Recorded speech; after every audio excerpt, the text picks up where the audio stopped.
오늘 하나님께서 주시는 은혜의 말씀은 마태복음 6장 33절과 요한복음 12장 26절입니다. 먼저 마태복음 6장 33절을 봉독해 드리겠습니다. 그런즉 너희는 먼저 그의 나라와 그의 의를 구하라. 그리하면 이 모든 것을 너희에게 더하시리라. 요한복음 12장 26절을 봉독하시겠습니다.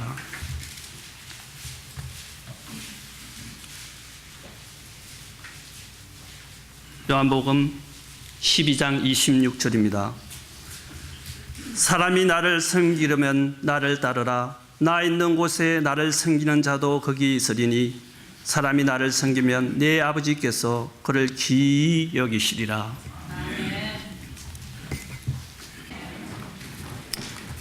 이 시간은 윤영주 목사님 나오셔서 하나님께 영광, 우리에게 축복이라는 제목으로 말씀을 전거해 주시겠습니다.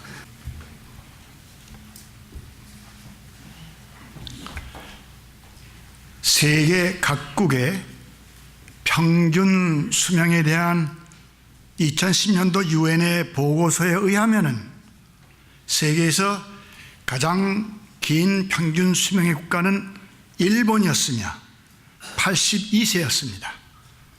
한국은 78세, 그리고 세계에서 가장 짧은 평균 수명의 나라는 아프리카 남단에 있는 스와질랜드라고 하는 것이었어 평균 수명이 31세였습니다.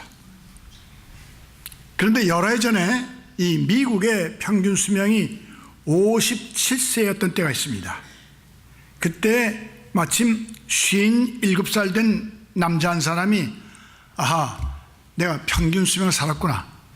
그럼 내가 어떻게 살았는지 계산 좀 해봐야겠다 해가지고 자기의 그 57년을 계산해 봤어요. 그랬더니 57년 중에서 18년은 잠만 잔 거예요. 그냥 18년은 16년간은 힘들게 일을 했어요. 자기가 밥 먹은 시간을 계산하니까 자그마치 5년 계속 먹었어요. 또 병들어서 아팠던 기간을 계산해 봤더니 3년, 옷을 입은 기간이 2년, 여자분들은 훨씬 길겠죠? 네. 또 8개월 동안 화장실에 앉아 있었고, 코 푸는데 60일, 세수하고 면도하는데 7개월, 여자분들은 물론 세수하고 화장하는데 더 오래 걸리죠. 네. 여러분, 우리 일생에 정말 값지고 보람되게 사는 시간이 얼마나 되겠습니까? 제가 잘 아는 목사님 한 분이 이스라엘 성지 순례를 가가지고 그 농사한 사람이 곡식을 타작하는 모습을 보게 되었어요. 그 이제 나귀가 큰 연자맷돌을 끌고 돌아가는 거죠. 쭉 돌아가죠. 그러면 그 연자맷돌 밑에 있는 곡식이 빠지는 거 아닙니까? 근데 나귀의 눈에 양쪽으로 이렇게 가려졌단 말이에요. 그래서 일한 사람이 물어봤어요. 왜 저 나귀의 눈을 가려주셨습니까? 했더니 하는 말이, 요 나귀라고 하는 짐승이 야가 빠져서요, 요는 뺑뺑 돌다가 제자리를 돈다고 하는 것을 알면 딱 서서 안 간대요. 아무리 야단치고 매를 쳐도 안 간대요. 그런데 싹 가려주면은 요놈이 가면서 항상 앞으로 가는 줄 알고 계속 돈대는 거예요. 네.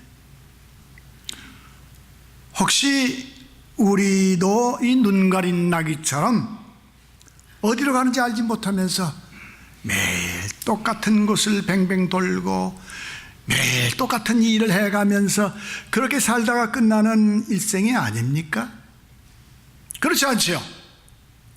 우리는 하나님의 백성들이 되었기 때문에 천국에 가는 사람들이며 우리 일생에는 거룩하신 하나님의 크신 뜻이 있고 우리에게는 복된 목적이 있습니다. 그러면 이렇게 예수 그리스도를 믿고 사는 여러분들은 여러분들 일생에 가장 크신 하나님의 뜻이 무엇인 줄로 알고 살고 계십니까? 우리의 일생은 천지의 주제이신 하나님, 알파와 오메가가 되시는 시작과 끝에 하나님을 믿고 사는 삶인데, 오늘 우리는 그 하나님의 우리를 향하신 가장 크신 뜻을 발견하고 그 진리를 따라서 우리 평생의 은혜가 되는 그런 축복의 시간이 되고자 합니다. 여러분, 성경을 창세기로부터 요한계시록까지 66권을 전부 쫙 펴놨다고 하셨어요. 전부 펴놨어요. 그리고 위에서 조감하여 본단 말이에요. 조감이라고 하는 것은 조감도, 새가 하늘에서 아래를 환하게 다 내려다보듯이 바라보는 것, 그게 조감하는 것이죠. 그래서 성경 66권을 쫙 펴놓고 조감해 보면은 거기에는 분명하게 하나님의 뜻이 두 가지로 나타납니다. 첫째로 하나님께 영광, 둘째로 우리에게 축복. 이것이 바로 성경 전체가 한눈에 보여주시는 하나님의 가장 크신 뜻입니다. 즉, 너희 인생들아, 너희는 나의 독생자 예수 그리스도를 믿고 나의 영광을 나타내어라. 그리하면 내가 너희에게 영생의 복을 주리라. 너희 나의 백성들이 된 하나님의 자녀들아, 너희는 힘껏 나의 영광을 나타내는 삶을 살아라. 그러면 내가 기뻐하는 자에게 내려주는 많은 복을 아낌없이 너에게 부어주리라 라고 하는 말씀입니다. 따라서 우리 신앙생활에 근간으로 삼을 하나님의 가장 크신 뜻은 간단 명료합니다. 하나님께 영광, 우리에게 축복. 그런데 우리가 여기서 조심해야 할 일이 하나가 있습니다. 그건 뭐냐면은 우리가 하나님께 영광 돌리고 사는 이유가 내가 하나님께 축복을 받기 위해서다라고 하면 안 되는 것입니다. 왜냐하면 하나님께서 내려주시는 축복은 전능하시고 자비로우신 하나님께서 그를 높여 영광스럽게 사는 자녀들에게 기뻐하시면서 내려주시는 선물이기 때문입니다. 오늘의 본문 요한복음 12장 26절 하반에서 예수님은 말씀하시기를 사람이 나를 섬기면 내 아버지께서 그를 귀히 여겨주시리라 그렇습니다.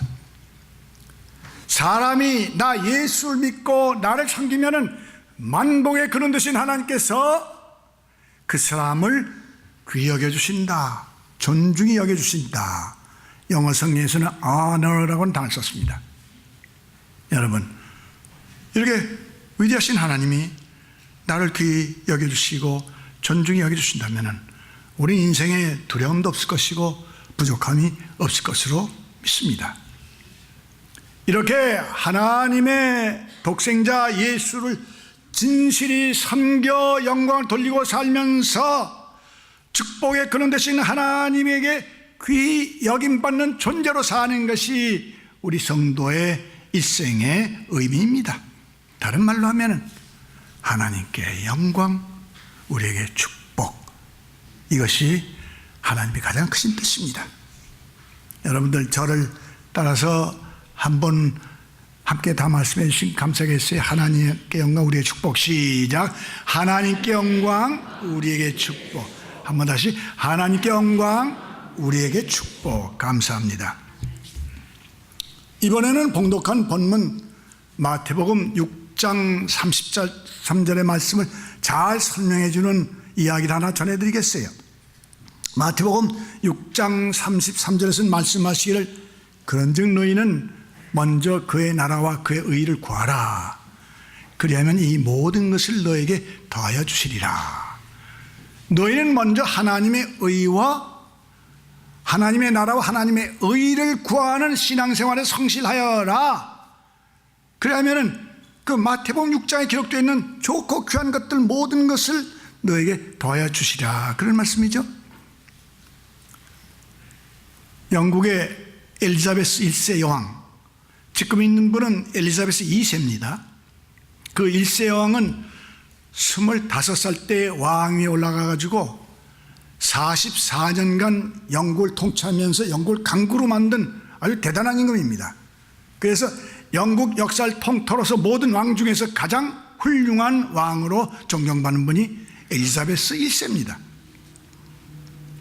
이 엘리자베스 여왕이 영국의 그 큰 사업을 하고 있는 사업가를 하나 불렀어요. 그래가지고 그 사람에게 말했어요. 자네가 나와 영국을 위해서 어떤 나라 외국에 가서 일을 좀 해주게. 그러자 그 사업가가 말하기를, 여왕폐하, 저를 보내지 말아 주십시오. 제가 가면 제 사업이 위태해집니다. 그러자 엘리자베스 여왕이 말하기를, 만약에 자네가 나와 영국의 비즈니스를 위해 일해 주면은 내가 자네의 비즈니스를 책임지고 돌봐주겠네. 엘리자베스는 영국만을 부강하게 만든 사람이 아니라 영국이 세계에서 해가 지지 않는 나라로 만들고 세계를 호령하는 강력한 나라입니다. 그 여왕이 영국에 있는 사업체를 하나 책임지고 돌봐준다면 그게 번영하겠어요? 망하겠습니까? 그러면 우리가 구체적으로 어떻게 살면 하나님의 영광을 나타내고 하나님의 주신 축복을 분명히 받을 수 있는 그런 신앙생활을 할 수 있습니까? 이제부터 말씀드리는 이 구체적인 방법 4가지는 하나님의 영광이 나타나기를 원하며 사는 사람이라면 그 사람이 무슨 일을 하든지 어떤 큰 일을 하든지 관계없이 모두 꼭 지켜서 살아야 할 4가지입니다. 첫째로, 주의를 거룩하게 지키셔야 합니다. 주의를 거룩하게 지켜야 합니다. 주일은 하나님의 백성들이 그들의 주님 예수가 십자가에서 죽으셨지만은 다시 부활하신 것을 기념하며 축하하는 날입니다. 그래서 성도는 주일에 하나님 앞에 모여서 살아계시는 주님을 경배하고 성령의 은혜 가운데에서 그의 죽으심과 부활의 진리를 따라서 다시 새로워질 수 있는 겁니다. 성도는 이처럼 하나님 앞에 나와서 지친 삶에서 새로워집니다. 넘어졌던 실수와 죄에서 새로워집니다. 신앙의 능력에서 새로워지고 가족 사랑, 형제 사랑에도 새로워지고 천국의 소망과 믿음에서도 새로워질 수 있기 때문에 우린 다시금 기쁨과 감사와 확신으로 충만해서 이 세상을 살아나갈 수가 있는 것입니다. 주일은 크리스찬들에게 이렇게 중요한 날이요, 마귀의 권세인 사망을 예수께서 완전히 패하신 날이기 때문에 사탄 마귀는 인류의 역사를 통해서 어떻게 해서라도 주일에 크리스찬들이 모이지 못하게 해가끔 가진 방법을 다 썼지만은 하나님의 은혜로 인하여서 성도들은 오늘날까지도 주일에 모여서 주님을 거룩히 섬기고 지키고 있는 것입니다. 어느 유명한 사람이 말했어요. 당신이 교회를 완전히 파멸시키고 싶으십니까? 그렇다면 주일에 크리스찬들이 모이지 못하게 하면 됩니다 라고 정확히 말한 일도 있습니다. 주일은 글자 그대로 주님의 날입니다. 하나님의 날입니다. 부활하신 예수께서 인류 구속의 대업을 완성하신 영광의 날이요, 주일은 영원한 시간을 통틀어서 가장 위대하고 복된 날입니다. 그리고 성도들이 이렇게 주일을 거룩하게 지키는 일은 하나님의 영광을 나타내는 가장 중요한 방법이에요. 그것은 성도의 특권인 것입니다. 오래전에 빌리 그레이엄 목사님의 친구 한 분이, 그분은 산간 지역에서 태어나서 자란 사람이기 때문에 미국의 산에 대해서 잘 아는 사람이죠. 근데 깊은 산에 들어갔다가 길을 잃었습니다. 미국의 산은 거대하기 때문에 산에 들어가서 길을 잃으면 목숨을 잃을 수 있다는 것을 잘 아는 그 사람은 당황해졌어요. 초조해서 애쓰다가 마침 산속에 오막살이에서 혼자 사는 영감님을 만났어요. 그래서 살아날 수 있었습니다. 그런데 그 사람은 말하기를 그 영감님이 자기에게 해준 말을 잊을 수 없다고 했어요. 무엇이라고 말했냐면, 젊은이, 산에서 사람들이 길을 잃으면 왜 죽는지 알아? 살겠다고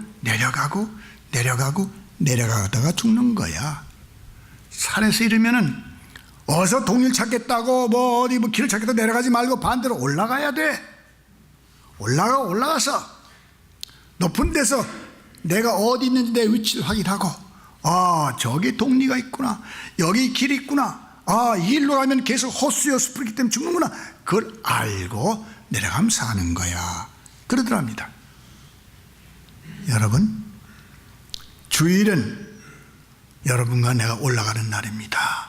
주일에는 이 세상의 역경 속에 있던 내가 올라가는 날이고, 고난에 당면했던 우리가 올라가는 날인 것을 잊지 마시기를 바랍니다. 이제 두 번째로는 매일의 삶에서 말씀과 기도 생활에 철저하셔야 합니다. 매일의 생활에서 말씀과 기도 생활에 철저하셔야 합니다. 여러분은 다음과 같이 단순히 믿고 실천하면서 사시길 바랍니다. 내가 하루라도 밥을 안 먹으면 내가 기진해서 넘어지는 것처럼 나는 영적인 양식인 하나님의 말씀을 매일 꼭 보면서 살리라. 내가 하루라도 숨을 안 쉬면 나는 살 수 없는 것처럼 난 나의 영적인 호흡인 기도 생활을 매일 철저히 하리라. 이렇게 사시길 바랍니다. 여러분 한번 생각해 보세요. 하나님께서 나라고 하는 존재, 내가 죄로 인해서 영원히 멸망할 지옥에 갈 나인데 하나님이 날 사랑하셔서 독생자를 보내셔서 십자가에서 내 대신 피 흘리고 죽게 하셨죠. 그래 나를 하나님의 아들, 딸을 만들어 주셨는데 이제 구원받은 내가 하루를 살면서 단 10분 동안이라도 기도도 하지 않고 말씀도 보지 않고 온전히 세상만을 위하여 그렇게 노력하고 정력을 다 쓰면서 산다면은 내가 이래도 하나님께 복을 받을 아들, 딸이 되겠어요? 이래도 천국 가는 사람이 될 수 있겠어요? 저는 과거에 목회할 때 성도들에게 분명히 가르치고 말해주었습니다. 당신이 신자라고 하면서 하루에 단 10분 동안도 기도도 안 하고 말씀도 안 하고 세상만을 위하며 살면서 크리스찬이라고 할 때 당신은 세속적인 크리스찬 될 수 있을지언정 진정 천국 가는 구원받은 하나님의 아들, 딸은 아닐 겁니다. 저는 지금도 그렇게 믿고 삽니다. 위대한 작곡가들, 예를 들면 베이토벤이라든지 핸델, 또 바하, 모차르트 이런 사람들의 큰 작품들, 그 대곡은 영감 속에서 작곡되었다고 하는 것을 우리가 다 압니다. 핸델의 메시아만도 그래요. 그 메시아곡은 3부로 되어 있는 큰 곡인데 핸델이 그것을 작곡할 때는 얼마 전에 중풍도 맞고 병이 들어 몸이 아플 때고 경제적으로 나빠서 부채 때문에 빚쟁이 되어 독촉받고 그럴 때입니다. 그런데 그때 핸델이 영감 속에서 심취해서 하늘의 환상을 봤죠.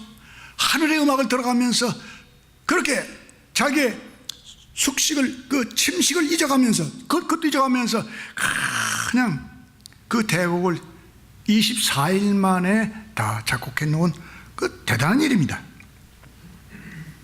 그런데 여기에서 우리가 착안해야 할 점은 그 위대한 음악인들이 그렇게 영감이 올 때까지 기다리고 있었느냐라고 하는 것입니다. 아닙니다. 그들은 마치 회계사들이 연필과 종이를 가지고 다 씨름하며 살듯이 오선지, 악보, 종이와 씨름하며 살다가 영감이 오면은, 영감이 없어도 계속 일하다가 영감이 오면은 그때부터는 정말 침식을 잃어가면서 밤잠을 안 자고 그런 대곡들을 마련해 놓은 것입니다. 여러분, 하나님의 백성된 우리도 마찬가지입니다. 나도 꾸준히 계속하여서 매일마다 정성 들여서 말씀과 기도 생활에 충실할 때 이를 통해서 성령 충만이 오는 것이며, 이를 통해서 하나님의 임재가 오는 것이며, 이를 통해서 나의 문제가 물러가고 하나님의 기적도 발생하고 나와 내 자손에게 하나님의 축복이 임하신다는 사실을 기억하시기를 바랍니다. 이러한 축복이 여러분들 꼭 있으시기를 축원합니다. 이제 세 번째로, 성도가 하나님의 영광을 구체적으로 나타낼 수 있는 방법 세 번째는 교회 사랑, 형제 사랑입니다. 교회를 사랑하시고 형제를 사랑하셔야 합니다. 존 와나메이커라고 하는 주님과 교회를 참으로 사랑한 훌륭한 사람이 있습니다. 이 사람은 미국의 대사업가였고 미국의 제23대 벤자민 해리슨 대통령의 내각 멤버로서 최신 장관을 지낸 사람으로서 큰 업적을 남겼습니다. 그런데 이 와나메이커라고 하는 사람은 자기가 최신 장관을 일할 때나 또는 큰 사업할 때나 그럴 때에도 항상 꼭 필라델피아에 있는 베다니 장로교회 교장직을 맡은 것을 충실히 이행했어요. 그런 공직이나 사업을 맡고 있으면서도 계속 주일학교 교장직을 충실히 했고, 그 베다니 장로교회 주일학교는 세계의 관심을 끈 놀라운 주일학교가 되었습니다. 와나메이커라고 하는 사람은 교회를 세 곳이나 개척해서 크게 부흥시킨 사람입니다. 그는 말하기를, 나에게 있어서 공직이나 사업은 부업이고 주일학교 교장직과 교회 일이 나의 주업입니다 라고 그렇게 말했습니다. 이 존 와나메이커가 사업가로서 60주년을 맞았을 때 그 기념식에서 한 오래된 친구가 물어봤어요. 도대체 자네는 무엇 때문에 이렇게 크게 성공을 할 수 있었나? 그러자 와나메이커는 대답하기를, happily busy, happily, 행복한 마음으로 busy, 바쁘게 돼 있다 이 말이에요. 그는 하나님의 아들로서 사업을 하든지 장관직을 수행했다든지 아니면 교회 교장, 주일학교 교장직을 뭘 할 때라든지 항상 행복한 마음으로, 하나님의 아들로서 행복한 마음으로, 아주 감사한 마음으로 그렇게 했다고 하는 것입니다. 그게 그가 성공할 수 있었던 비결이었다고 그렇게 말했습니다. 에베소서 1장 23절과 골로새서 1장 24절을 보면은 교회는 이 세상에 현존하는 예수님의 몸이라고 하셨죠. 그래서 누구든지 하나님의 교회를 사랑하여서 수고하고 애쓰고 기도하며 헌신하는 사람은 반드시 하나님 앞에 귀히 여김을 받는 것입니다. 그런데 슬프게도 이 시대 많은 신자들이 이러한 진리를 잃어버린 채로 주님의 몸 되신 교회에 어려움을 끼치면서 하나님이 주신 많은 축복을 자기 스스로 엎어버리는 그런 생활을 하고 있습니다. 사도행전 9장은 전체 성경에서도 대단히 중요한 장입니다. 왜냐하면 사울이라고 하는 못된 자가, 교회를 핍박하고 잔멸하려고 하던 자가 다메섹 가다가 나타나신 예수님 앞에서 꼬꾸라져서 바울 사도로 시작해 가는 장면이기 때문에 대단히 중요합니다. 이제 사울이 자기 일행과 함께 다메섹에 가서 크리스찬들 잡아서 또 박해하려고 잡으려고 대지사의 공문을 받아가지고 그냥 살기등등하게 갔다고 그랬어요. 살기등등하게 그냥 가고 있는데 하늘에서 말할 수 없는 환한 빛이 쫙 비춰버렸죠. 순간에 사울은 눈이 멀면서 꼬꾸라졌죠. 엎드려졌어요. 이 기가 막힌 순간에 하늘에서 음성이 들리는데, 사울아 네가 어찌하여 나를 핍박하느냐, 요즘 중에 어찌 박해하느냐 이렇게 나왔죠. 기가 막혔습니다. 그래서 주여 도대체 누구십니까? 누구십니까?